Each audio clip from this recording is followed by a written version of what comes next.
क्या खाएं और क्या ना खाएं, चर्चा हम इस बात को लेकर कर रहे हैं कि वाकई नागरिकों को खुद जागरूक होना जरूरी है।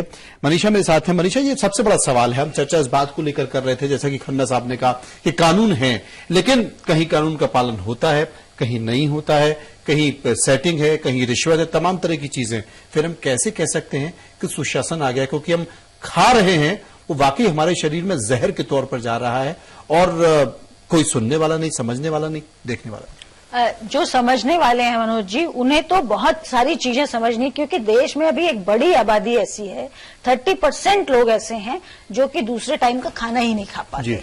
अगर उनके सोचने की बात करेंगे तो सोचने के लिए बहुत कुछ है, पर क्योंकि वो नहीं सोच रहे तो ये बात दूसरे दर्जे पे आती है कि जो हमें चीज मिल रही है वो शुद्ध है, उसमें उपभोक्ता की या जो खरीदने जा रहा है उसकी भी बड़ी जिम्मेदारी है। जैसे खन्ना साहब ने कहा, हम वो चीजें ना खाएं, एक वो बिल्कुल अलग बात है कि हम क्या न खाएं। मान लीजिए बाहर का खाना हम नहीं खाएं, लेकिन आज की स्थितियां ऐसी हो गई हैं, माताएं वर्किंग हैं, उनके पास समय की कमी है, बच्चे अब उतने काबू में नहीं रहे कि आप उन्हें ये बता देंगे कि ये तुम्हें नहीं खाना है या एक प्याला दाल खानी है। मेरे पिताजी हमें डांट कर एक प्याला दाल खिलाते थे कि ये तुम्हें खानी होगी क्योंकि इसमें प्रोटीन है, और हमें मानना होता था क्योंकि वो नाराज होंगे। आज आपका बच्चों का के साथ इस तरह का डायलॉग ही नहीं रह गया है कि आप उन्हें ये डांट के कह पाए। बच्चा खाता है उन चीजों को जो मार्केट में अवेलेबल है आराम से। आप उसको कुछ पैसा देते हैं जेब खर्च के नाम पर, वो स्कूल जाता है। जो मैंने पहले कहा, आप स्कूलों, सारे स्कूलों में बैन कर दीजिए कि किसी भी स्कूल में इस तरह की कोई चीज नहीं बिकेगी। आप बहुत, हम लोग जो बच्चों को डे मील देते हैं उसमें तो हम सुन रहे हैं कि क्या क्या चीजें निकल आती हैं।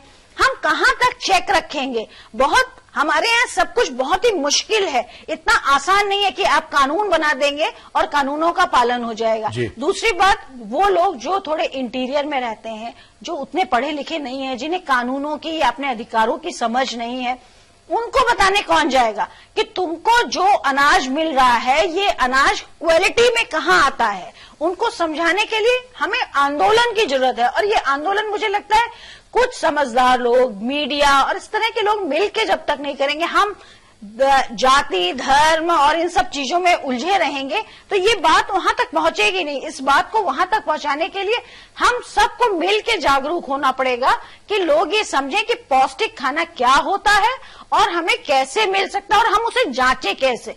वो सरकार का काम है कि वो जांच केंद्र बनाए कि अगर किसी को भी डाउट है, एक प्रेस वाला, एक सब्जी वाला, उसे लग रहा है कि ये चीज ठीक नहीं है, वो जाए मिनिमम पैसे देके, 2 रुपए, 4 रुपए, 5 रुपए देके उसे टेस्ट कराए।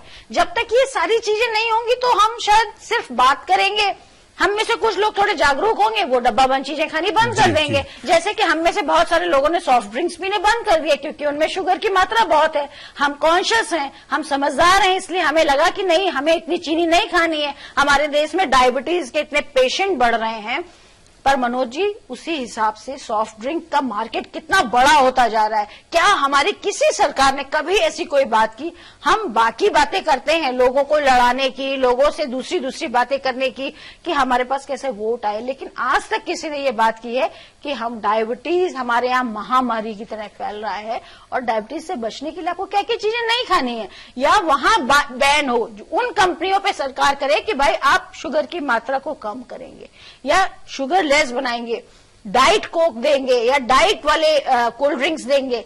कम से कम उसको जागरूक करने के लिए आपको रोज रोज बताना पड़ेगा और एक बताने से नहीं होगा। उसका अभाव भी देखा जाता है। रुचिरा जी, एक बड़ा संकट है, अगर अंतर्राष्ट्रीय खाद्य निर्माता कंपनियां झूठी लेबलिंग करती हैं तो हम फिर स्ट्रीट फूड को कैसे रोक सकते हैं? जो बार बार इस्तेमाल करने वाली जो फूड है उनमें तेल का इस्तेमाल करते हैं, बार बार उसको यूज करते हैं, वो भी एक तरह से खतरनाक होता है, जहर उसमें होता है।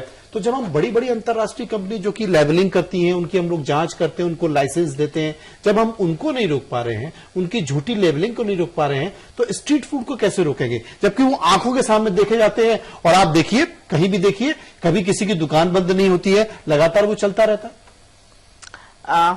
देखिए, ये तो एक मॉरल रिस्पॉन्सिबिलिटी होती है। सबसे पहले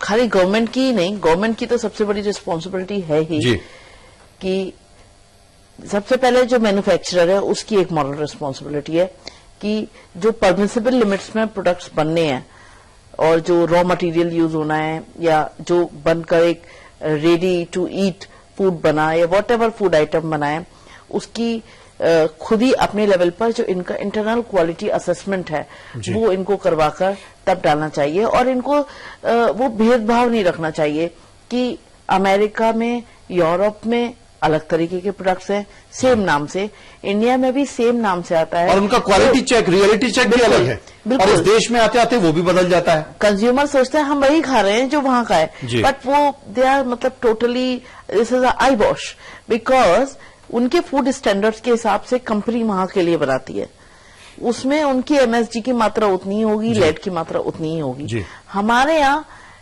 एक तो खुद ये मॉरल रिस्पॉन्सिबिलिटी मैन्युफैक्चरर्स की होती है, but they are sitting for the business. वो अगर उस चीज को चूकते भी हैं, देन ये रिस्पॉन्सिबिलिटी आती है गवर्नमेंट की, हमारे यहाँ की अथॉरिटीज की, जो चेक करें कि इस टाइप की बड़ी बड़ी कंपनियां जो मार्केट में हैं, they are making big business.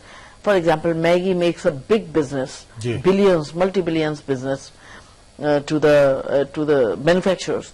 तो ये गवर्नमेंट की जो ऑर्गेनाइजेशंस हैं जो क्वालिटी स्टैंडर्ड्स की हैं, उनकी भी ड्यूटी बनती है कि वो देखें। लेकिन हम ये कहकर बच नहीं सकते कि ये ड्यूटी मैन्युफैक्चरर की है, ये ड्यूटी गवर्नमेंट की है।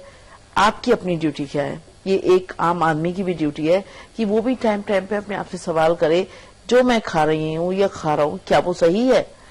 क्योंकि ये हम सबकी एक अप्रोच होनी चाहिए। ये खुद की जिम्मेदारी है और ये खुद सोचना चाहिए। एक छोटा सा उदाहरण मैं आपको देना चाहता हूं कि सीएसआई ने अपनी रिपोर्ट में पाया कि रेमन नूडल्स के एक पैकेट में ट्रांस फैट की मात्रा 0.2 ग्राम है और हल्दीराम के 100 ग्राम की जो एक थैली आती है आलू की भुजिया की, उसमें ट्रांस फैट की मात्रा 2.5 ग्राम पाई गई, जो कि खतरनाक मानी जाती है, जो कि मानकों का उल्लंघन किया जाता है। जबकि 0.2 ग्राम से ज्यादा ट्रांस फैट की मात्रा नहीं होनी चाहिए, लेकिन उसके बावजूद भी पाई जा रही है। और कानून है, कानून को देखने वाले लोग हैं, समझने वाले लोग हैं, जानने वाले लोग हैं, लेकिन अब भी वो मार्केट में है।